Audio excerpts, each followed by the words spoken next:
আসসালামু আলাইকুম দর্শক, কী অবস্থা সবাই, কেমন আছেন? আশা করি ভালোই আছেন। দর্শক, একজোড়া সিলভার টপ কোয়ালিটি সিলভার কবুতর বিক্রি হবে। কবুতরটি আমি দেখাইতেছি ভালো করে।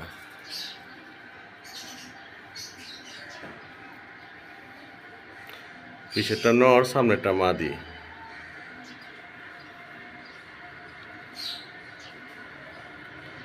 যদি কারো লাগে আমার কন্ট্যাক্ট নাম্বারে যোগাযোগ করবেন। একদম ফুল রানিং ভাইজান, একদম ফুল সিলভার। নটটা, মাদিটাও সিলভার। দেখেন, কারো যদি পছন্দ হয় আমি স্ক্রিনে দেওয়া নাম্বারে যোগাযোগ করবেন। এটা হচ্ছে pair number 2 number pair number.